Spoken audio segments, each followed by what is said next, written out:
तो आज का जो सेशन है ऑन आइडियल टीचर, तो वो जानने से पहले हम यहाँ पे क्यों आए हैं, क्यों श्री अरविंद जी और माता जी के बारे में आप लोगों को बता रहे हैं। हमारा ग्रुप का नाम है ईगर टू फोर्ज अहेड। हम जिस ट्रस्ट से बिलोंग करते हैं, ईगर टू फोर्ज अहेड, वो ट्रस्ट है। ये जो साल है ये श्री अरबिंदो जी का 150th बर्थ एनिवर्सरी साल है। तो हमारा ग्रुप 15 अगस्त 2021 उनका बर्थ प्लेस जो कि है कलकत्ता, वहाँ से उस दिन हमारा ट्रिप स्टार्ट हुआ, हमारा जर्नी स्टार्ट हुआ। और अभी तक हम वेस्ट बंगाल, बिहार, झारखंड, असम, नागालैंड, अरुणाचल, फिर आसाम होके हम सिलीगुड़ी आए हैं और अभी पटना की तरफ जा रहे हैं। तो इस पूरे साल हमारा यात्रा खत्म होगा 15 अगस्त 2022 पौंडीचेरी में, जो उनका तपोभूमि है। तो ये जो जर्नी का नाम है जन्मभूमि टू तपोभूमि तक की यात्रा। तो इस बीच श्री अरबिंदो जी का जो मैसेज है, मुझे बहुत अच्छा लगा कि मैम जब इंट्रोड्यूस कर रहे थे श्री अरबिंदो जी को, तो उनका 5 स्वप्न के बारे में उन्होंने ब्रीफली बताए। बहुत ही अच्छा लगा कि एटलीस्ट वो चीज़ यहाँ पे वाइब्रेट हो रहा है, वो मैसेज यहाँ पे वाइब्रेट हो रहा है। उन्होंने जो मैसेज दिया है कि इंडिया में कैसे यूनिटी आएगी, जो जो देश इंडिया से अलग हो गए हैं, जो इंडिया का ही पार्ट था, वो कैसे मिलेगा, फिर कैसे एशिया में जागरण होगा, फिर वर्ल्ड यूनिटी, और फिर उनका जो चौथा ड्रीम है the India will be the spiritual guru of the world, and his 5th dream is birth of new consciousness. अभी तक जो 4 ड्रीम के बारे में बताया, वो ड्रीम हम पहले से कहीं ना कहीं से वो मैसेज आ रहा था, पर ये बर्थ ऑफ न्यू कॉन्शियसनेस क्या है, ये जो नया मैसेज है, उन्होंने किस तरह से ये वर्ल्ड यूनिटी को देखा है। वर्ल्ड यूनिटी जो हम सोच रहे हैं, जो मैसेज है, बहुत तरह के उसके लिए जो काम हो रहे हैं, पर अभी तक ये जो पॉइंट में हम नहीं पहुंच पाए हैं, वो ड्रीम तक रहा है। तो उन्होंने क्या सोच के और वो कैसे होगा, उसके बारे में भी उनका मैसेज है। तो उनका लाइफ के बारे में हम कुछ जानेंगे। तो श्री अरबिंदो, ये नाम आप सब पहले सुने हैं आज के सेशन से पहले? कैसे सुने हैं? मतलब उनका काम क्या था, या कौन है वो? मैम को छोड़ के, क्योंकि वो रिसर्च करके आए होंगे। यस, कोई बता सकते हैं?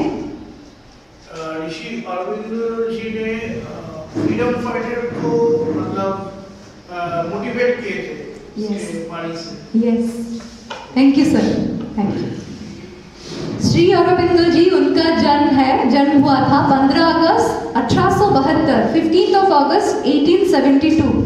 15 अगस्त और किसके लिए जाना जाता है? It's our independence day date. तो उनका जन्म जब हुआ था तभी भारत पराधीन था। तो उनके पिताजी चाहे कि उनके सभी बेटे विलायत में ही पढ़े, विदेश में ही पढ़े। तो ऑलमोस्ट श्री अरविंद जी 7 साल की उम्र में, उससे पहले वो दार्जिलिंग में 2 साल पढ़े, उसके बाद वो 7 साल की उम्र से लंदन में विदेश में ही पढ़ रहे थे। और भारत के बारे में, उनकी मातृभाषा कुछ भी उनको पता नहीं था। पर धीरे धीरे करके जब वो बड़े होते गए, वो उनके पिताजी चाहते थे कि वो एक ICS अफसर बने। तो अभी का IAS, उसको तभी ICS कहा जाता था, जो कि था इंडियन सिविल सर्विस। अभी वो IAS हो गया है, तभी वो ICS था। तो उनके पिताजी चाहे कि वो एक बड़ा अफसर बन के इंडिया को लौटे। तो जो मैगजीन्स वो भेजते थे उनको, मतलब जो लेटर वो भेजते थे अपने बेटे को, श्री अरविंद जी को, उसमें कुछ कुछ इंफॉर्मेशन ये भी जाता था कि इंडिया अभी कैसे ब्रिटिश के अंडर वो कैसे तड़प रहा है, वो उसका स्टेट अभी कैसा है। तो वो मैसेज जब वो पढ़ रहे थे, उनके अंदर ये भाव आने लगा कि अगर मैं ICS बन जाऊं तो मुझे किन के अंडर काम करना पड़ेगा? ब्रिटिश। जो रूलिंग इंडिया में ब्रिटिश अभी है उसके अंडर मुझे काम करना पड़ेगा। तो धीरे धीरे उनके अंदर ये फीलिंग आया कि वो ये नहीं चाहते हैं। तो थ्योरी पेपर में आईसीएस के जो एग्जाम तो अपीयर किए और उसमें अच्छा रैंक भी लाए, पर उसके बाद एक प्रैक्टिकल एग्जाम होता था घुड़सवार का, हॉर्स राइडिंग टेस्ट, वो जानबूझ के देने नहीं गए। Next slide please. वो यहाँ पे कहते हैं आई appeared for ICS because my father wanted it. Later on I found out that it meant working directly for the British in ruling India.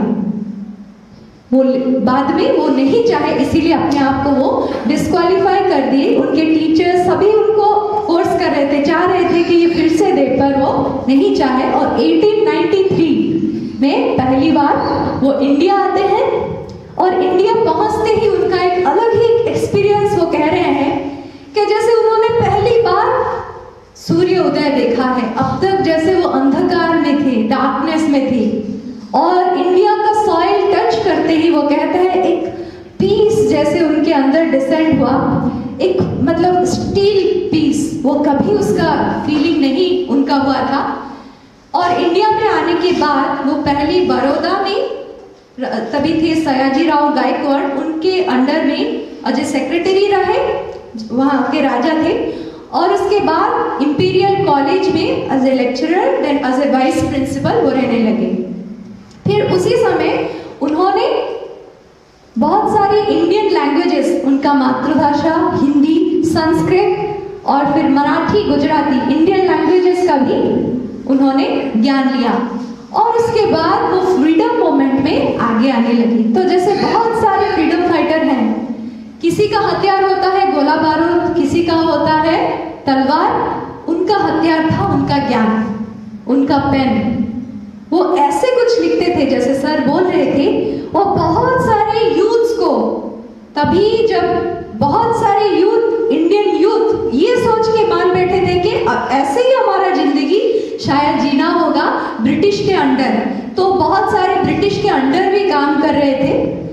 पूर्ण स्वराज की जो मांग पहले श्री अरबिंदो जी ने ही किया था। वो बोले कि ये जो भारत आप देख रहे हैं, ये केवल पहाड़, पर्वत, नदी, झरना, समंदर ऐसा एक भौगोलिक स्थान नहीं है। ये जैसे हमारी माँ है, it is a living soul. और कोई अपने माँ के छाती के ऊपर कोई राक्षस, कोई दानव अगर बैठा हो, रक्तपात कर रहा हो, तो उसके संतान होने के नाते क्या हम उसे देख सकते हैं? क्या ये उनके पत्नी को ये लेटर लिखते हैं कि तुम्हारा जो पति है वो एक पागल, अपने आप को पागल समझ रहा है, क्योंकि वो नहीं चाह रहा है कि इस समय जब उसकी माँ तड़प रही हो, वो अपने घर संसार में केवल तुम्हारे पास ही रह के एक कंफर्टेबल लाइफ जिए। वो चाह रहा है उस राक्षस को कैसे यहाँ से निकाले। और इसमें उनका जो मतलब तीसरा, ये है उनका तीसरा पागलपन। फिर वो कहते हैं दूसरा पागलपन है कि जो हमारे शास्त्र में, हिंदू शास्त्र में ये कहा जाता है कि भगवान कह के कुछ है, एक एग्जिस्टेंस है, एक सुपर पावर है जो ये क्रिएशन को हम सबको गाइड कर रहा है। इन सब के पीछे, इन सब के अंदर कुछ है। तो अभी तक तो मैंने उनको नहीं देखा है, पर अगर उनका अस्तित्व है, अगर उनका रियलिटी है, तो उसके लिए माध्यम भी होगा, उसके लिए रास्ता भी होगा कि कैसे उनको मिल सकते हैं। मैं उनको साक्षात मिलना चाहता हूँ। ये उनका दूसरा पागलपन है जो उनके पत्नी मृणालिनी देवी को वो कहते हैं। और उनका पहला पागलपन वो ये कहते हैं कि मुझे अभी तक, मैंने विदेश में पढ़ के जितना ज्ञान मुझे मिला, उसके बल पे मैं जो नौकरी पे हूँ, जो नौकरी में अभी जो भी तनख्वाह मिल रहा है, मेरे लिए जितना आवश्यक है, हमारे परिवार के लिए जितना आवश्यक है, उसको छोड़ के अगर एक पैसा भी मैं एक्स्ट्रा मेरे लग्जरी, मेरे कंफर्ट के लिए यूज कर रहा हूँ, तो मैं अपने आप को एक चोर मान रहा हूँ। क्योंकि जो भी दिया गया है भगवान का ही दिया गया है। जितना आवश्यक है उतना ही मुझे दिया है, उससे ज्यादा अगर मैं खर्च करूं तो मैं एक चोर हूँ। तो ये लेटर एक्चुअली मृणालिनी देवी को पर्सनली वो दिए थे, पर ब्रिटिश तो इस दौरान जब उनका जो फ्रीडम मूवमेंट पे काम चलता है, ब्रिटिश ये सोचता है, ये देखता है कि अगर ये रहे, ये अगर हेड मतलब लीड करे तो हमको बहुत मुश्किल हो सकता है। इसीलिए एक फॉल्स केस में, फॉल्स जो 1908 में अलीपुर बॉम्ब कॉन्स्पिरेसी हम सुने होंगे। अलीपुर बॉम्ब कॉन्स्पिरेसी में उनका कोई भी हाथ नहीं था, पर उनको एक फॉल्स केस बना के अलीपुर जेल में बंद कर दिए गए। तो जब वो अलीपुर जेल में होते हैं, भगवान को, भारत माता को यही बार बार पूछते हैं कि मैं जो काम के लिए आया था, मैं जो काम कर रहा था, ये तो आपका ही काम है। भगवान आप भी चाहते हैं कि इंडिया फ्री हो, क्योंकि उसका रोल बहुत ही महान है। तो जो महानता वो दिखाना है, उसके लिए उसको फ्री होना ही पड़ेगा। ये बार बार जब सवाल अपने आप में कर रहे थे, जेल के अंदर जितना भी टॉर्चर्स के अंदर भी वो अपने अंदर ये पूछ रहे थे कि मेरा रोल क्या होगा, अभी मैं क्या करने वाला हूँ। तो उसी बीच उन्होंने जेल के अंदर वासुदेव जी का दर्शन मिला। वासुदेव जी, नारायण जी, वो कह रहे हैं, in the jail, the thieves, the murderers, the swindlers, and as I looked at them, I saw Vasudeva. It was Narayana whom I found in this darkened soul and misused bodies. वो कह रहे हैं, जो jail में वो जो उनका जो कंबल ओढ़े हैं, उस पे वो देख रहे हैं कि जैसे नारायण वासुदेव उनको आलिंगन किए हैं। जो जेलर उनके आगे खड़ा है, उनके अंदर भी वो ही देख रहे हैं। जो टॉर्चर करने आ रहा है, उनके अंदर भी वो वासुदेव को ही देख रहे हैं। जब उनको कोर्ट में पेशी होने के लिए जाते हैं, तो उनका जो जज, वो भी उनके अंदर भी नारायण, उनके विपक्ष में जो है, सभी के अंदर वो नारायण को देख रहे हैं। इसीलिए कंप्लीटली साइलेंस। जब उनको कुछ पूछा भी जा रहा है उनके बारे में, वो अपने आप को कैसे मतलब सही साबित करे, वो कुछ नहीं कह रहे हो, वो कंप्लीटली साइलेंस। उनके जो वकील थे, देशबंधु चितरंजन दास, वो कह रहे हैं अपने फाइनल मतलब जब शेरविन जी के लिए फाइनल वेरिडिक्ट रखा जा रहा था, बता रहे थे, वो कह रहे हैं, long after he Shri Aurobindo is dead and gone, he will be looked upon as the poet of patriotism, as the prophet of nationalism and the lover of humanity. तो वो उनका अगर कुछ समय बाद, कुछ मतलब आफ्टर सम टाइम वो होंगे या नहीं होंगे, फिर भी उनका जो मैसेज है, उनका जो बात है, वो केवल इस देश में नहीं, पूरे विश्व में, पूरे वर्ल्ड में उनका बात, उनका मैसेज उनको याद किया जाएगा। तो ये उनका मैसेज था। उसके बाद श्री अरविंद जी क्या करते हैं, उनके अंदर ये डायरेक्शन आता है कि गो टू पौंडीचेरी। उसके बाद वो पौंडीचेरी चले जाते हैं 1910 में। 1910 से 1950 तक वो पौंडीचेरी में ही रहते हैं। तभी पौंडीचेरी ब्रिटिश के अंडर नहीं था, इट इज अंडर फ्रेंच। तो उनको ब्रिटिश से भी कोई और खतरा नहीं होता है। तो ये बहुत से लोग, बहुत से मतलब एक मिसगाइडेंस मिला है कि श्री अरबिंदो जी फ्रीडम मूवमेंट से भाग के चले गए या वो छोड़ दिए। उसके बाद भी वो फ्रीडम मूवमेंट में कंटिन्यू कर रहे थे, बहुत सारे लोगों को गाइड कर रहे थे, बहुत सारे फ्रीडम फाइटर उनको मिलने पौंडीचेरी आ रहे थे। पर वो क्यों पौंडीचेरी गए, उनके अंदर क्या डायरेक्शन मिला? जो वासुदेव जी का दर्शन उन्होंने पाया, उनके अंदर उन्होंने ये डायरेक्शन पाया कि भारत स्वाधीन होगा, ये निश्चित है। भारत कब स्वाधीन हुआ? 1947। पर उसके कितने साल पहले 1909 से ये बात उनको पता चल गया था कि भारत जरूर स्वाधीन होगा। पर उसके बाद क्या? उसके बाद क्या मनुष्य as a human being we are free? Are we free? No. Then how can we free them? उनको कैसे फ्री करना है? मनुष्य कैसे फ्री होगा? उसके लिए ही तुम्हारा काम है, तुम्हारा जो उनका जो मेन काम था उसके बाद। तो श्री अरबिंदो जी को फ्रॉम हिस्ट्री टू फ्यूचर, तो उनका जो मैसेज है वो फ्यूचर के लिए है। माता जी कहते हैं Shri Aurobindo doesn't belongs to past, he belongs to future. उनका जो मैसेज है वो अतीत का नहीं है, भविष्य का है। हमारा भविष्य कैसे होने वाला है उसके बारे में उन्होंने कहा है। तो उसके लिए उन्होंने 40 साल तपस्या किया। और इस बीच माता जी का नेक्स्ट स्लाइड। माता जी, पहले हमने उनका फोटो देखा होगा, वो जन्म हुए हैं फ्रांस में, फ्रांस के पेरिस में जन्म हुए हैं। उनका नाम है मीरा अल्फासा। 21 फरवरी 1878 को वो जन्म हुए हैं। बहुत से छोटे से थे, तभी से वो कॉन्शियस थे कि वो कोई और काम के लिए आए हैं। उनका जन्म ऐसे ही साधारण जैसे सभी लोग जी रहे हैं, कुछ मतलब नौकरी के लिए अपना मतलब जो जैसे यूजुअल लाइफ होता है वैसे लाइफ लीड करने के लिए मैं नहीं आया हूँ। तो वो बताते हैं कि at the age of 11 to 13 उनके अंदर बहुत सारे स्पिरिचुअल एक्सपीरियंसेस आते रहते थे और उनको वो एक्सपीरियंस बताते रहते थे कि क्या उनका काम होने वाला है। तो वो जो सीकिंग उनके अंदर रहता था, वो ढूंढते थे कि किससे वो गाइडेंस ले। पर जैसे हम जानते हैं फ्रांस तभी मटेरियलिज्म का एक हब था, साइंस डेवलपमेंट उस तरफ बहुत थे, पर ये जो स्पिरिचुअल एक्सपीरियंसेस हैं, द रियलाइजेशन एंड भगवान का जो अस्तित्व है वो वेस्टर्न वर्ल्ड में उसका प्रभाव इतना नहीं है। तो वो गाइडेंस को सही तरीके से वो नहीं मिल पा रहा, तो इसीलिए ढूंढ रहे थे कि कहाँ जाए। तभी उनको किसी ने बताया कि इंडिया जा सकते हैं, इंडिया में बहुत सारे स्पिरिचुअल लीडर्स हैं।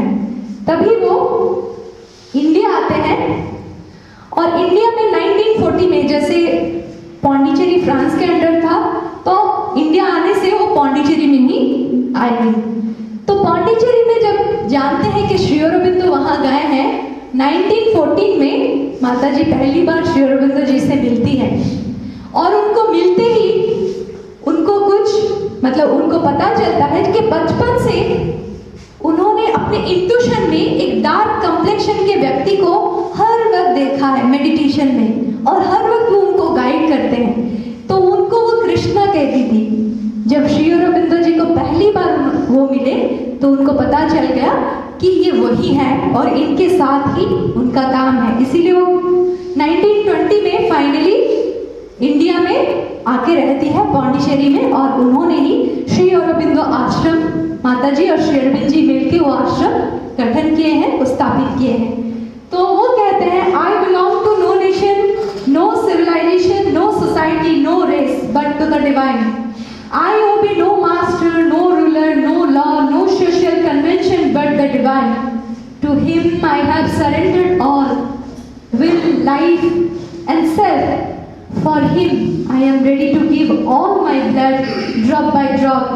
If such is his will, with complete joy and nothing in his service can be sacrificed, but for all is perfect delight. तो माता जी और श्री अरविंद जी क्या काम किए, उनका जो मैसेज था, उनका जो मेन जो 5th ड्रीम है, birth of a new consciousness. जैसे अगर पूछा जाए, पिक्चर में हम देख रहे होंगे, एक कैटरपिलर का एम क्या होता है? To become a healthy caterpillar. तो क्या होता है एक कैटरपिलर का लक्ष्य? वहां जहां है वहीं पे सेटल हो जाए? No, to become a butterfly. तो देखिए ह्यूमन इवोल्यूशन के प्रोसेस के थ्रू हम मतलब ये कहा जाता है कि बंदर के बाद, पशु के बाद मनुष्य आया है। एप के बाद धीरे धीरे करके मनुष्य ये आया है। तो अगर मनुष्य ही फाइनल है तो जो स्टेट में अभी हम हैं उसमें हम खुश होते कि नहीं?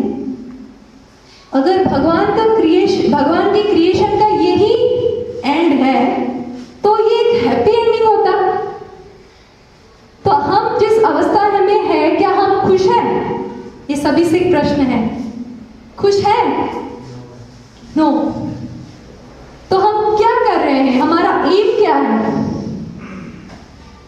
जैसे एक कैटरपिलर का एम है to become a butterfly, then what is our M?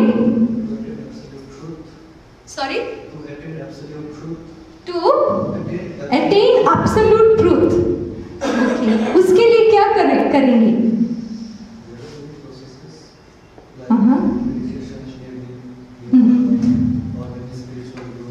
Okay, thank you. आप? Well, there are two processes.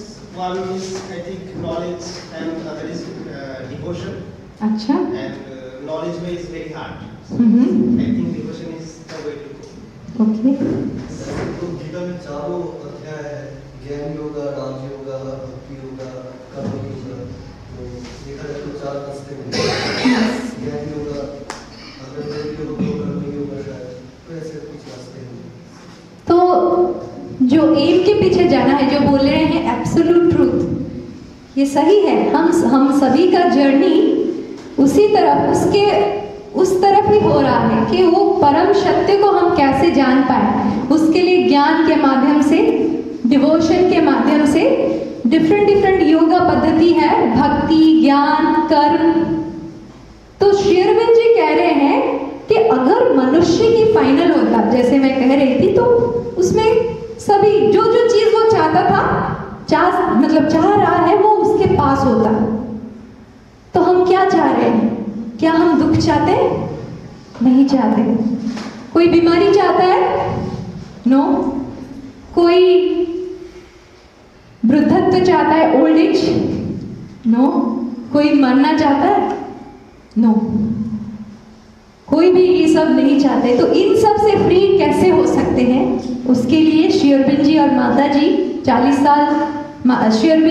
साल तपस्या करके एक शक्ति का अवतरण किए, जिसको वो कहते हैं सुप्रामेंटल कॉन्शियसनेस, अतिमानस शक्ति। जो शक्ति का काम है कि हम जिस अवस्था में हैं, उस अवस्था से वो सत्य की ओर, सच्चित आनंद, वो भगवान की ओर और आगे कैसे बढ़ पाए, जिसको वो कहते हैं divine man. How can we become a divine man, जिसके पास ये जो क्वालिटीज, भगवान का क्वालिटीज को कल्टीवेट करने के लिए, एक्सप्रेस करने के लिए उसको डिफिकल्टीज हो रहा है, कोशिश कर रहा है पर नहीं हो रहा है, वो स्पॉन्टेनियस हो पाए। वो जो चाह रहा है, जो बंधन से वो मुक्त होना चाह रहा है, जो चीजों से वो मुक्त होना चाह रहा है, वो मुक्त हो पाएगा। उसी के लिए उनका साधना था।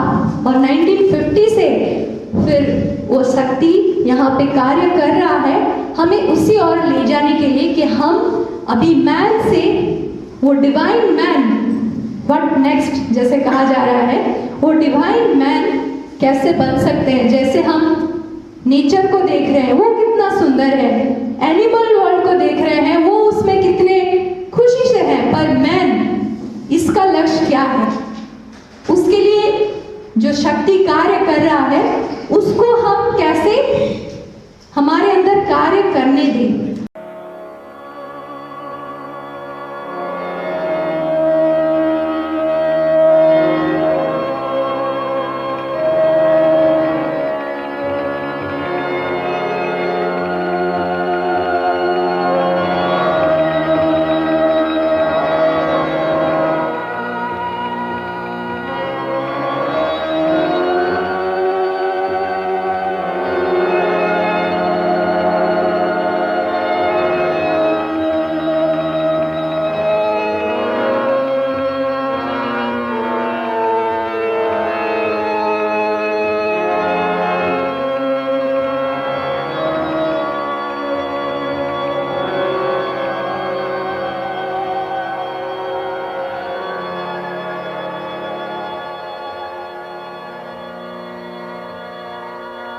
A vision meets her of supernal powers that draw her as if mighty kinsmen lords. Approaching with strange, great, luminous gaze, then is she moved to all that she is not, and stretches arms to what was never heard.